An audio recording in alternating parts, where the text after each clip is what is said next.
you. Very pleased to be here. I thought yesterday's session was just great. My problem is you raise the bar really high, and I'm going to try to do that. So lower your expectations a little bit. So I want to talk about ways of evaluating macroeconomic risk in a very broad class of models, representative age models, and we'll make that specific shortly. But let me start with, and this is joint work with Dave Backus, who's at NYU, and Mike Chernoff, who's at the LSE, but spends a lot of time with you as well. Just want to set some concepts in your mind. Think about two very similar but slightly different approaches to dynamic asset pricing models. We can think about the price today of a random cash flow that arrives next period. So today's T, next period T equals 1, working discrete time. And that price today of that random future cash flow, oops, I showed this time. Price today of that random future cash flow, in the absence of arbitrage, will be equivalent to the expectation of a discounted cash flow, where we're discounted by some positive random variable M, which I'll routinely call pricing kernel. And we'll see how M is generated by specific structural asset pricing models. And this expectation is a conditional expectation, depends on current states and expectations taken with respect to the actual physical distribution, the risk, the real exogenous risk that we face in the economy. However, there's an equivalent way to represent that price, and that is I can change measures.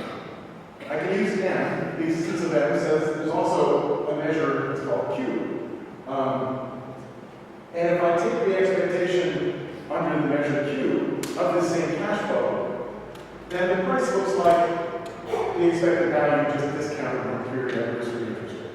Hence, Q has been come to be known as the risk-neutral probability measure, because under Q it looks like this agent is just risk-neutral, expected value discounted. In multi-period asset pricing problems, this similar concept. If we have cash flow arrives rather one period ahead, n periods ahead, we can think of the existence of a sequence of these positive random variables n, or the sequence of these pricing curves. That will allow us to essentially discount back from n periods in the future to today. So the price today of cash flow, random cash flow x that arrives n periods in the future, as a simple representation. But obviously, there would be a risk-neutral distribution over those n periods as well, where the agent would look like they're just taking an expected value of this distribution and then appropriately discounting back in a risk-free sense. So we also do a change in measure for longer horizons and compare P measure, the physical measure for longer horizons, to Q measure. Of course, the one period and multi-period problems we're going to see are closely related, right? In no sense is this kind of a separate problem. Rather, it's just a continuation of the sequence of the same problem. I was very pleased when I saw the program for this conference. Very pleased to see Suleiman Masak. I thought he would be here this morning, but apparently he's not coming until this afternoon. I was pleased to see Suleiman Masak's name in the program because Suleiman was actually a student of mine. He wasn't actually my student. I didn't supervise his thesis or anything remotely like that, but he and I arrived at Carnegie Mellon University at roughly the same point in time, in the late 1980s. I was an assistant professor, and Suleiman was a new PhD student. And it took me a couple of years to kind of get to teach a PhD class. It made me work hard the first couple of years. Then I got a PhD class shortly after that, and I go in the first day of class, and there's this more senior student. You know, it's full of the first-year students, the first-year introductory finance class. But there's this guy that I recognize from sitting on the walls. I know he's in his second or third year already, yet he's there in the front row. And so that's fine. You know, people often take classes. You know, someone new teaching a course, it's not uncommon for someone to take it. So I was surprised seeing there's nothing terribly original. And I started giving this wonderful lecture. Trust me, it was fantastic. Talking about structural asset pricing models, and in particular how we can kind of take structural asset pricing and use them to learn lots of important things. And we're halfway through the lecture, and this more senior student sitting in the front row says, "Excuse me, Professor Zin, but I'm going to have to stop you right there." He says, "Perhaps you economists are interested in these structural models, but in finance, we don't worry about anything like that. In finance, we have something called the risk-neutral measure, or some people call it Q measure. And once we have Q measure, we don't need any of your structural models. So you can talk about that if you want, but it's pretty much irrelevant for what we do in finance." And I took a step back and said, this guy is either unbearably arrogant or he's incredibly smart. And 20 years later, too bad someone's not here, we'll see this afternoon. 20 years later, apparently both are true. And so, fortunately for me, so I wrote a whole bunch of really interesting, important papers using structural models, not just kind of reduced form Q measure. But thinking about dynamic asset pricing, I have to go back to that moment. And so I managed to recover somehow and finish the class. Slayman didn't come back for a second lecture, but he seemed to do okay nonetheless. All right. So what are these structural models mean for us? Well, so there's a set of probable distributions. The box is a set of distributions, and in that set there's a point P, which is the physical distribution that generates the risks that we're exposed to in financial markets. What an asset pricing model does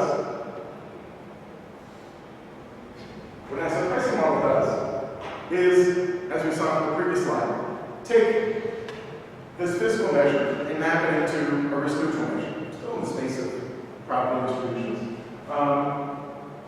But different asset pricing models will take the same physical measure and map it into different risk-neutral measures. And so what we're trying to do in this paper is come up with a set of diagnostic tools so that when structural models are extremely different in a variety of dimensions and difficult to kind of compare in a standard kind of nested econometric way, we want to come up with a set of tools that in some sense allow us to answer the question, did this model move us a little bit away from the physical measure, or did this model move us a long way from the physical measure? With the belief that models that move you a long way from the physical measure have in some sense capacity to generate a lot more risk, a lot more interesting behavior towards risk than models that sit right on top of the risk, or sit right on top of the physical measure. A literally risk-neutral model would simply be P, a model right next to that would be approximately risk-neutral. And so we're looking for some, I'll use the word metric, but don't think of metric in the geometric sense, because we're going to be talking about entropy shortly. And we're coming with some way of evaluating how much separation there is between probability measures, physical to risk-neutral. The measure we're going to adopt, we'll see, is entropy, relative entropy, or in probability theory, it's sometimes called the Kublik-Leibler something, distance, or it's got a variety of names.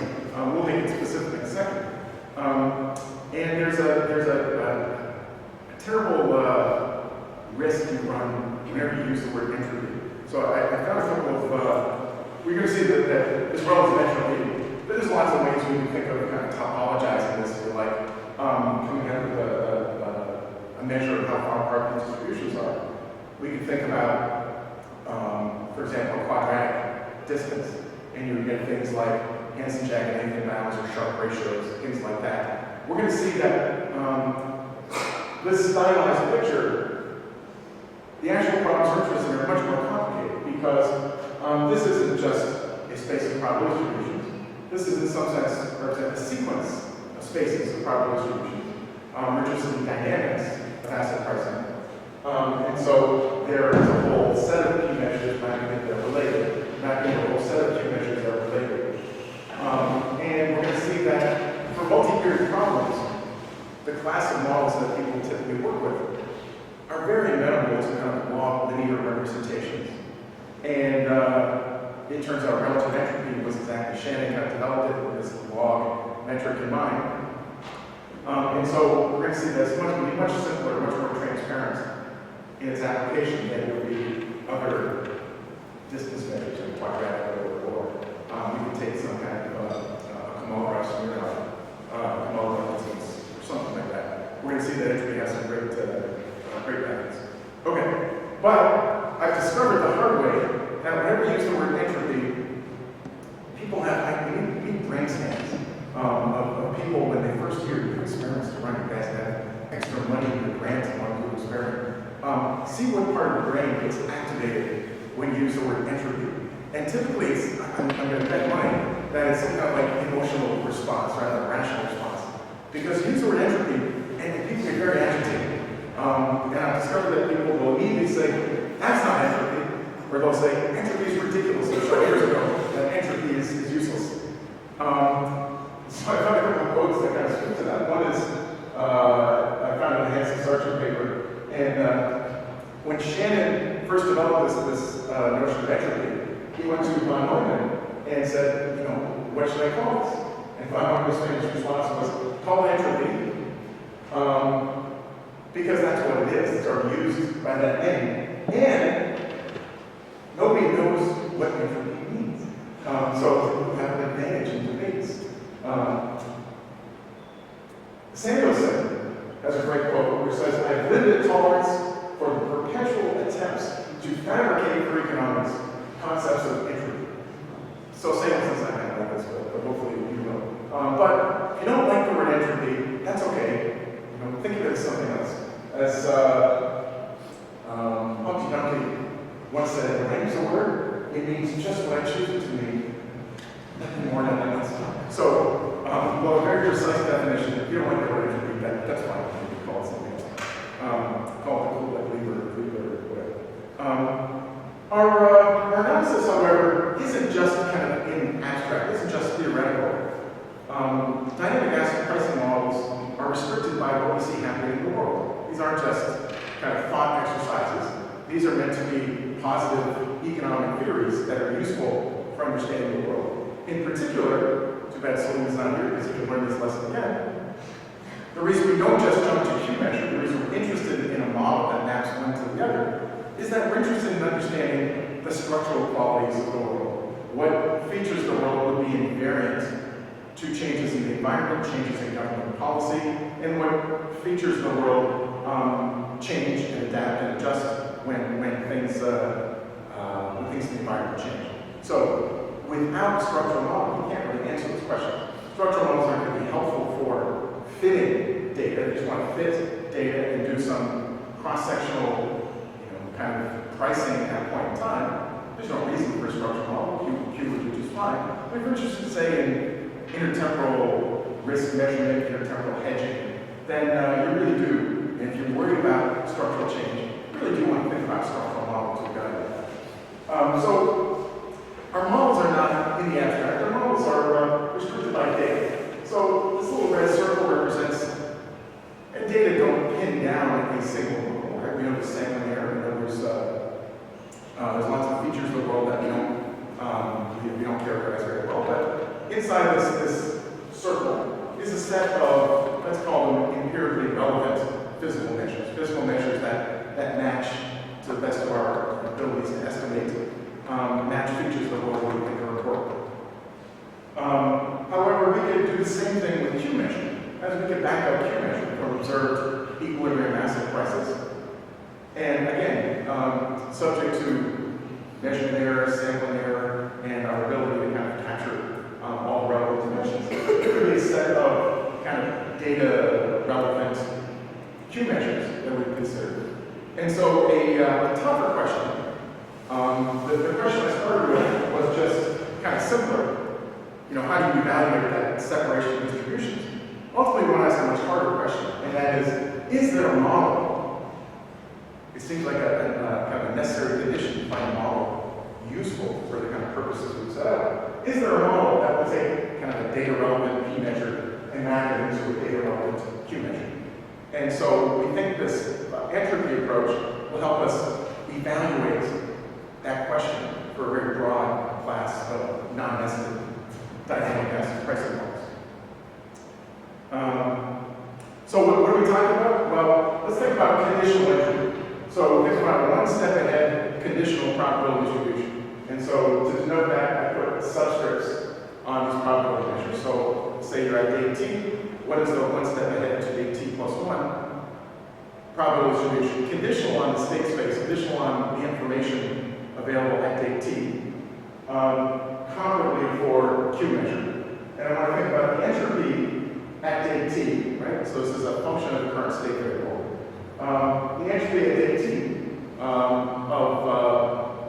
between these two distributions. And so here's a simple formula that defines relative entropy. But given the relationship that we saw between P and Q, right? Related by this pricing kernel, the scale pricing kernel. When we look at relative entropy, very quickly we're going to see this ratio of distributions depends on only this pricing kernel. And so when we talk about relative entropy between P and Q, we're really just talking about some feature of the pricing kernel F. We'll call it the entropy of the pricing kernel. Okay, so we very quickly get away from talking about these two distributions and focusing solely on this positive random variable we'll call the pricing kernel N. And likewise in multi-period problems, comparably, the distance between these kind of multi-period or longer horizon probability distributions, the entropy between them is multi-period pricing, the entropy of multi-period pricing. So what are these data relevant Q measures that we're interested in? Well, I don't know, we plucked out some asset pricing data of all manner. We want a model that doesn't just fit one set of facts, that isn't tailored to one particular asset, one particular market, but a model that makes sense for a broad class of empirical observations. So, here's a broad class of assets, equity portfolios, out-of-the-money options, option portfolios like stratas, some currency investments, Canadian dollar, Japanese yen, some default-free, pure discounts, U.S. Treasury securities, Treasury bonds. And we can look at means, the unconditional mean, which is going to measure the average risk premium that investors are compensated for holding these assets. And these data are monthly. So the equity premium on the S&P 500, think about multiplying that 0.004 multiplied by 12. So, about 5%, 4.8% annual equity returns.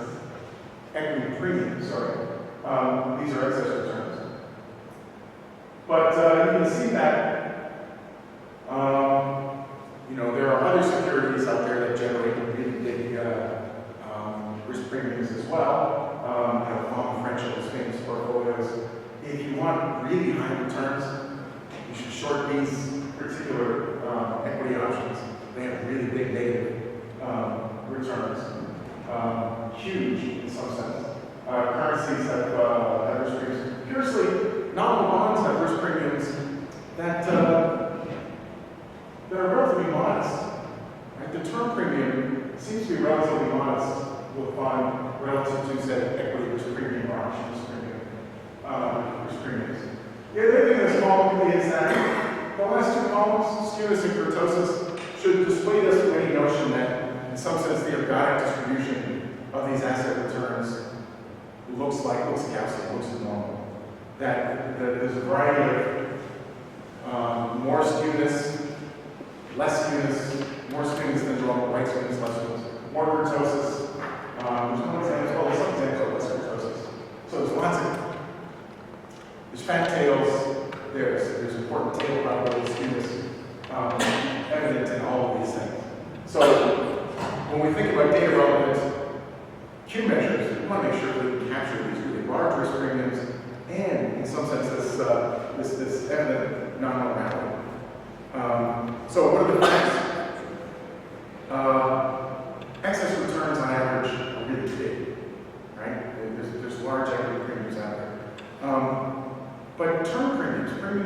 beams on bonds tend to be small.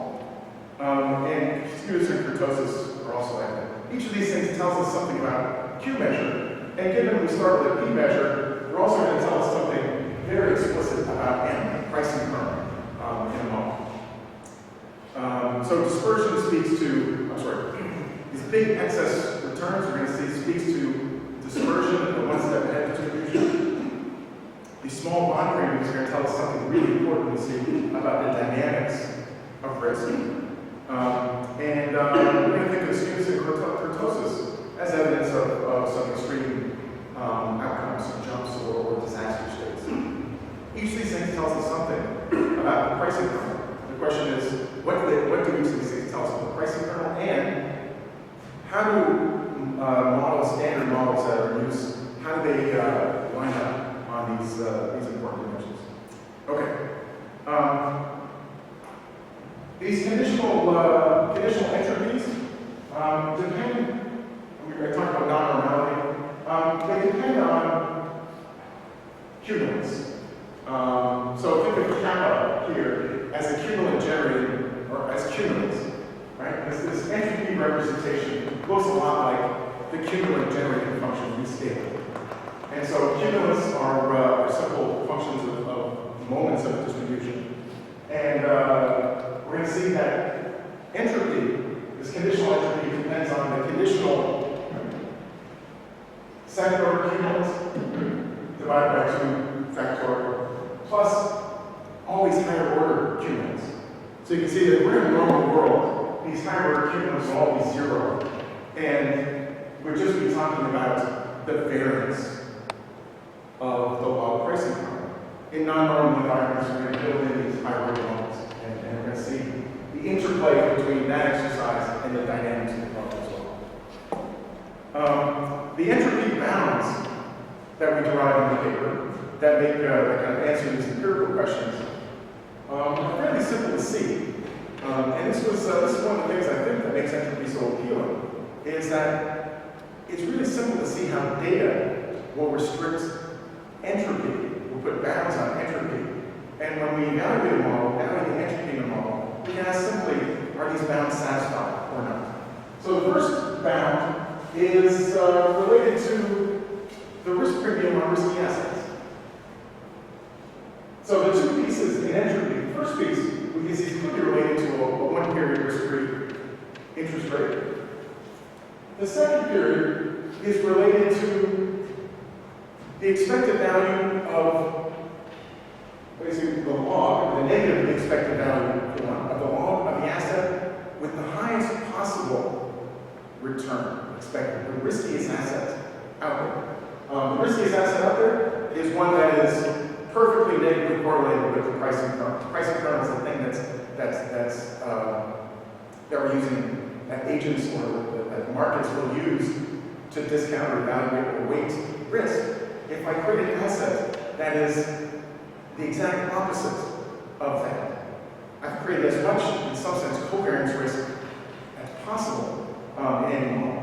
So there is an asset out there that has as much risk as possible, call it R star. And so the second term is related to the expected value of the riskiest asset I can imagine. So if I substitute instead any risky asset, it must be the case that relative entropy has to be bigger than any risk premium I can observe out there in the world. Okay, if I observe assets that have, we make this somewhat simpler right now. This entropy measure, conditional entropy measure, depends on the state variable, it's conditional information at DT.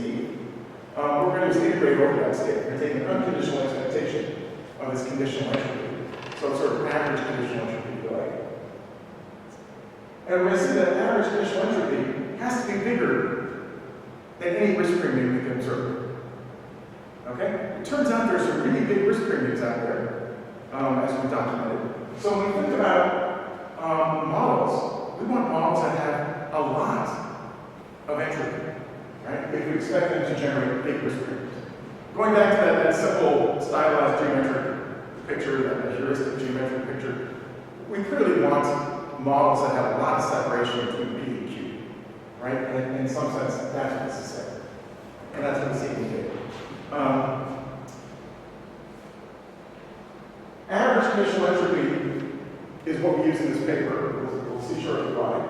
It's related to just entropy in the ergodic distribution, or unconditional entropy, if you want, by a simple formula that we're familiar from just projections or conditional variances.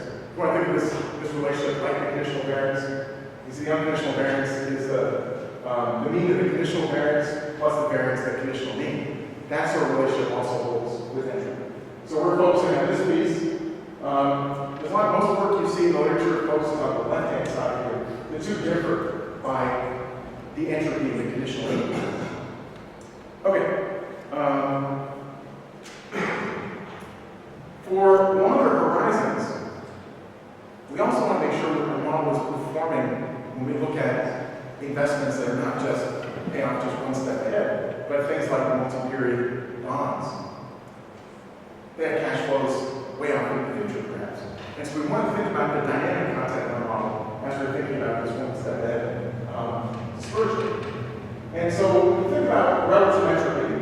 And relative entropy has actually a really nice feature we discovered. Entropy depends on, or multi-period entropy depends on the horizon. So the value is going to change, whether entropy goes up or not, it's going to change with the horizon. So we want to deflate that. So we take entropy and rescale it just by dividing by the horizon. Okay, so that's simple enough. But it turns out that we actually stumbled into this by accident. We're going to see there's a very close relationship. In fact, there's an exact relationship between this average multi-period conditional entropy and the risk premium in the term structure.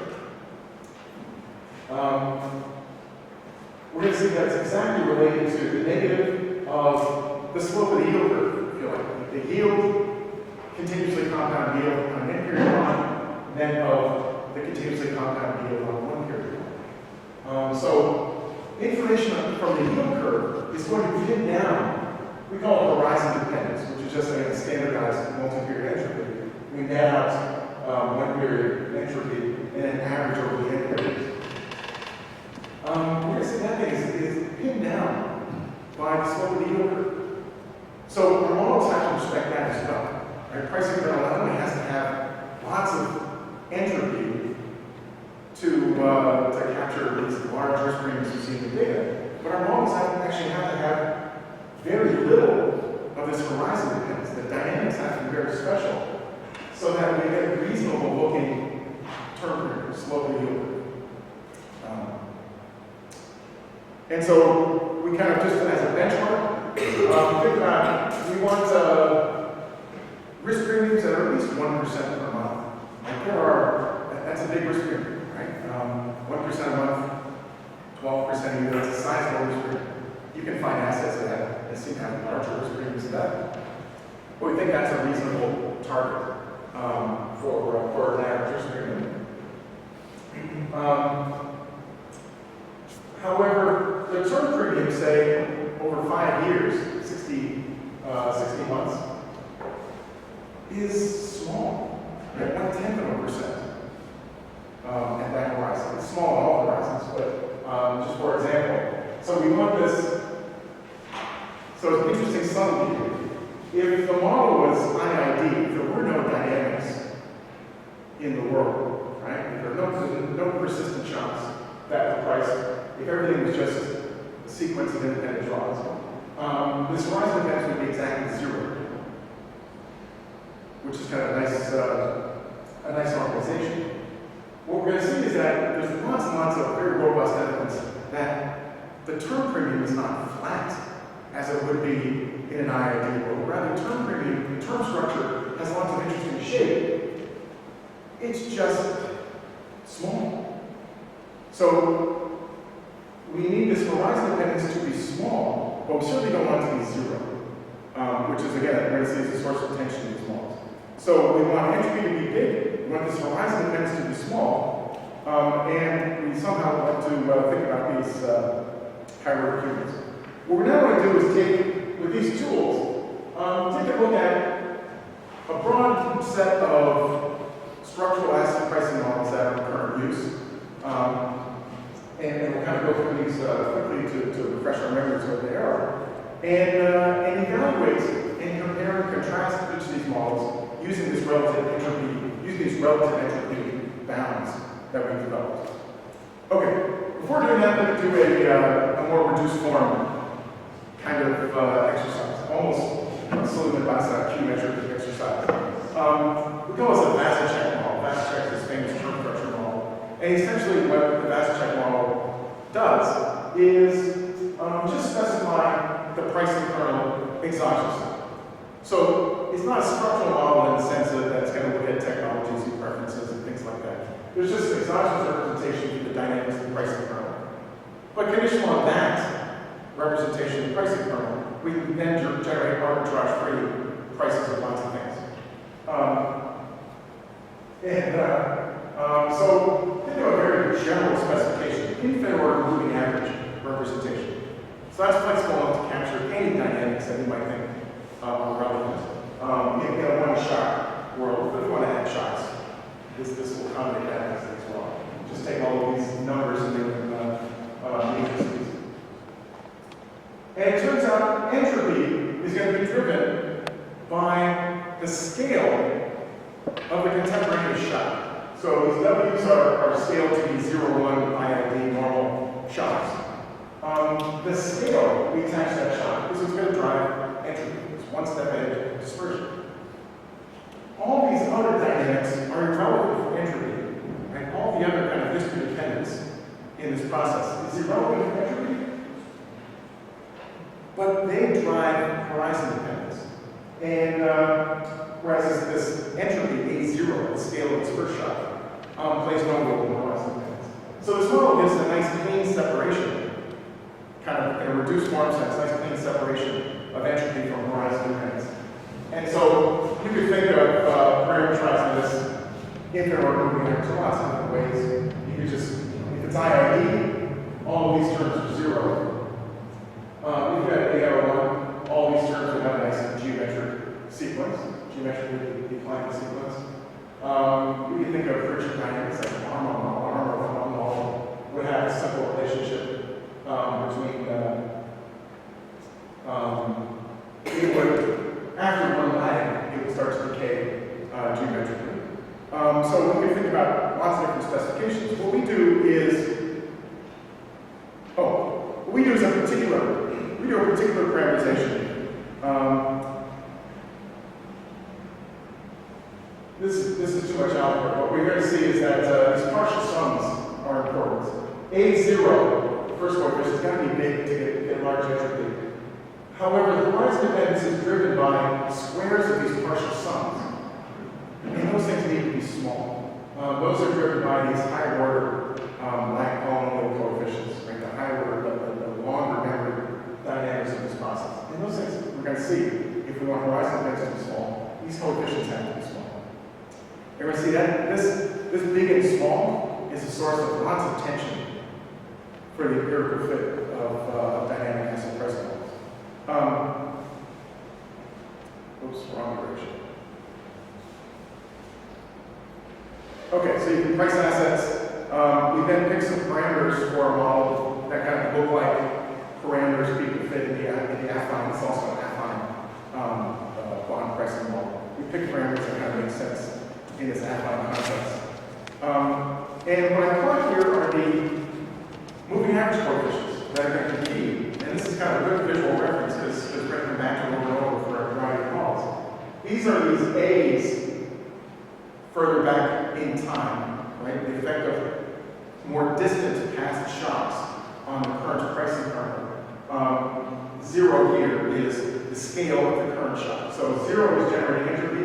All these other ones are generating horizon dependence. It's important that these numbers be small, as you've seen here, to fit data, but they can't be 0. Moreover, the risk ranges are going to be the accumulation of square accumulations of these things. So they need to be small. They accumulate. If they're large, you get huge amounts of horizon dependence. They need to be small. small, but this initial coefficient has to be big. So this is purely fitting. There's no structure here, there's no kind of deep model here. But there is a reduced form model that will capture horizon dependence and graphically display horizon dependence and entropy simultaneously. And using these moving average coefficients as a kind of visual cue for that.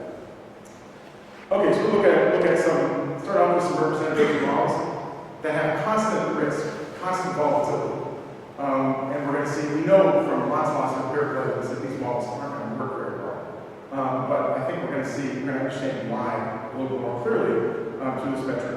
And then we'll do more kind of empirically relevant models where higher order models can move over time. Stochastic volatility, perhaps stochastic skewness.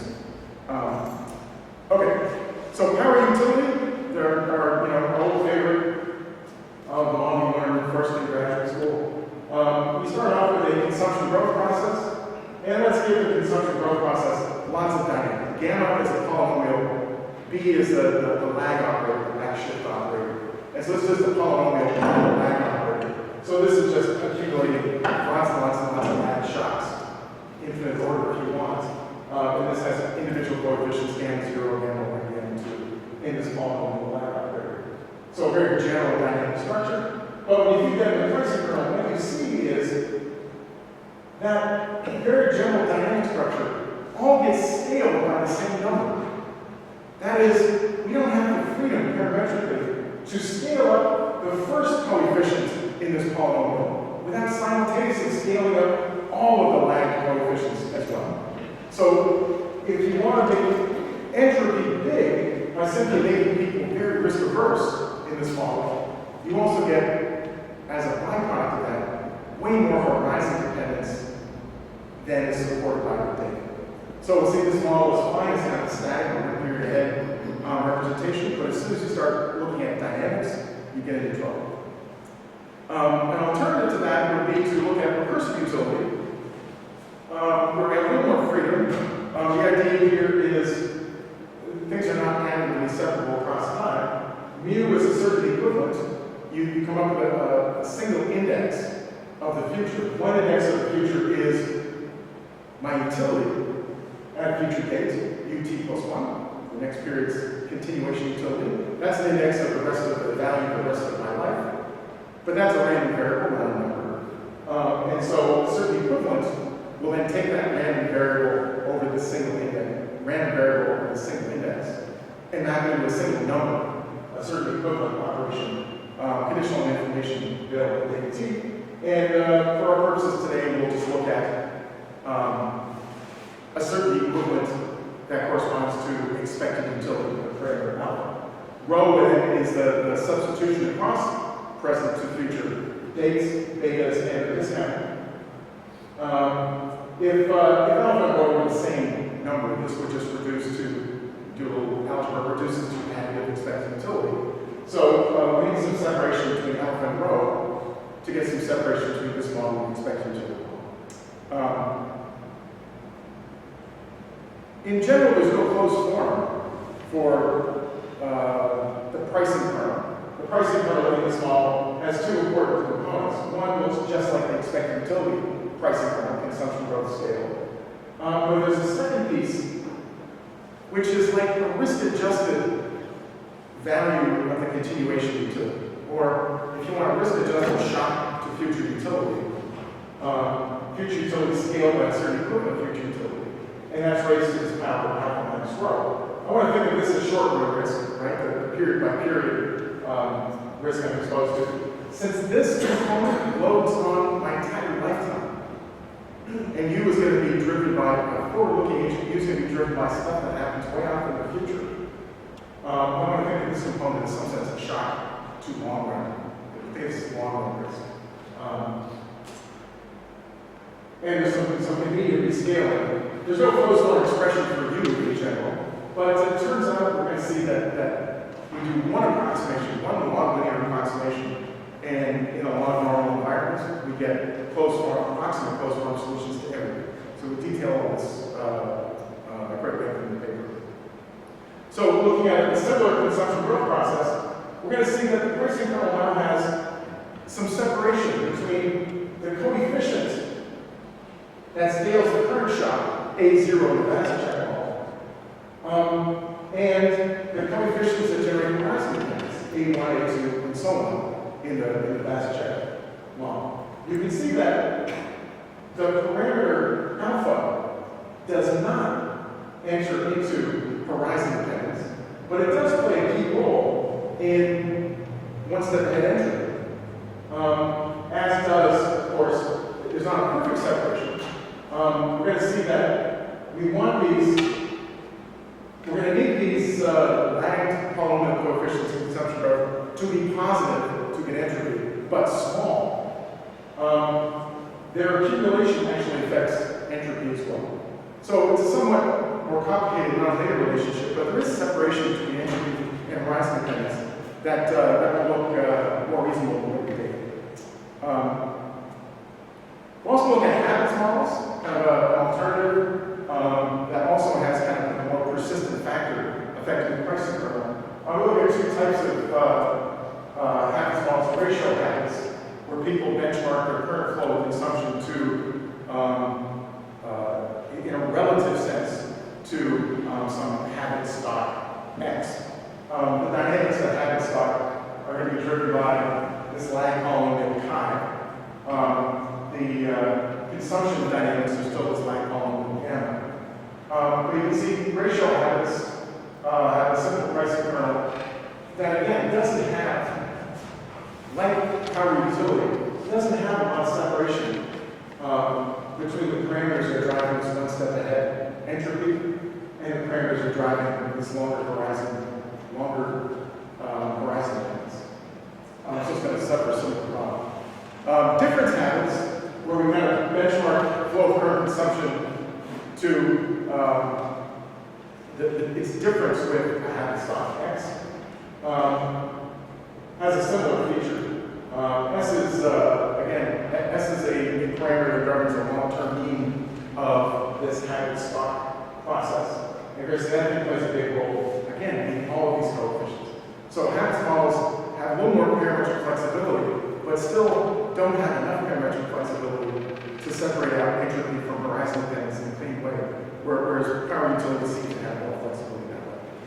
So as a result, when we go, again, these blue bars are the kind of overfitted, reduced form Vasicek model.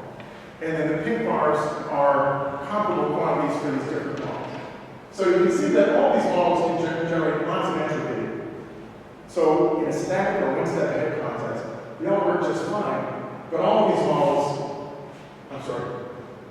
power ratio habits and difference habits, like power utility, when you scale up entropy, you're also scaling up these parameters that are driving horizon dependence, and you'll get very irregular yield curves. You're way too much term premium. Horizon dependence is just way too big in these models. And there isn't a parametric freedom time couple those two things. To get these numbers small, you would have to sacrifice a lot of entropy, and you'd have small average variance as a consequence. Recursive utility in this context, this is the parameterization for the Banzai and Rome Journal of Finance paper, has the opposite problem, and then it has no trouble in a constant volatility context, has no trouble separating entropy from horizon dependence and keeping horizon dependence small. But at a typical parameterization with constant volatility, horizon dependence is really small. There's virtually no term premium in this model, and that's equally problematic. But what we can do better, we know that models with stochastic volatility and jumps are going to do a much better job of capturing the features that we care about today. We know which primitives have time variation. We know that there are these tailing events, these disasters that weigh on people's minds. So we'll look at kind of two classes of models that build in both stochastic volatility and jumps or disasters. Recursive utility Banzai one model with stochastic volatility, and we're going to see a Campbell-Cochran version of habits that allows for likewise some stochastic volatility to affect prices.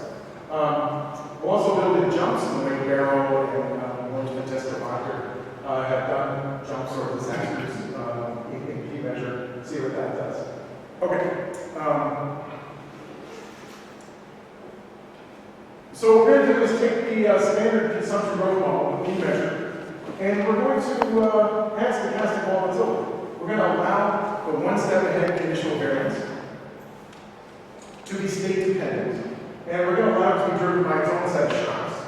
Right? So it's now a two-factor model. There's a level shock, there's a volatility shock. And we're going to allow as flexible dynamics on volatility as you want. You want as much memory as memory in this process as you like. We're not going to restrict it. We don't need to restrict it. We will in some other parish examples, but theoretically there's no reason to restrict that.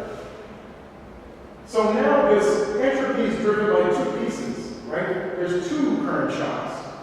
And there are two scale parameters, two A0s there, like an A0 for the level shock and an A0 for the volatility shock.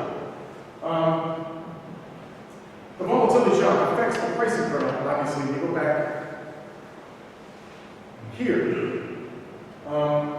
This certain equivalent is going to load on the volatility, conditional volatility. Right? The mean is going to net out. This is going to be a shock, and it's going to be a conditional volatility component. So conditional volatility is of first order importance for pricing. And it's controlled by its own, in some sense, its own risk price, alpha minus rho. We have enough separation in parameters to have different A0s for each of these two shocks. So that's helpful. So we can kind of have the levels dynamics be as in the previous example, and not too much violence to the data in that sense. But then that doesn't prevent us from having a lot of entropy that comes from the volatility shock. And you can see that there's this lag polynomial in the volatility process is key to generating entropy, one step ahead entropy from this volatility shock. And then, again, there's lots. There are free parameters that allow us to separate the horizon dependence component that comes from the level shock and the horizon dependence component that comes from the volatility shock. So, theoretically, at least, this model seems to have lots of flexibility, how to perform well in these two dimensions, right? Entropy and horizon dependence. The devil, of course, is always in the details. And these nonlinear functions and parameters, you know, we can stare at all we want, but we don't have that much intuition about it. We can see that, gee, different things appear here that appear here, and that's nice. But quantitatively, what is the actual difference? We'll have to do some numerical examples. Rather than building stochastic volatility, we could have left volatility constant and instead build in a jump, an extra factor z. And this factor z is normal with a mean and variance that depend on the arrival of a Poisson random variable, J. And we can build in some dynamics into the intensity parameter in the Poisson process. This is a model that Jessica Blacker has proposed that, again, is really nice and easy to solve. We can see that in terms of our Vasicek example, we can clearly delineate the A0s from the AJs in this model. This thing right here, Amir Yaron calls this term right here calls it the bazooka because it's really effective for blowing things up. Right? We got an exponential of a bunch of parameters. Exponential operations are really good for blowing things up. But like a bazooka, it's just really hard to target. You can blow things up easily, but it's hard to be precise with it. So we're going to see this, I call it Amir's bazooka. It's going to come back and bite us. If you're worried about closed form solutions that are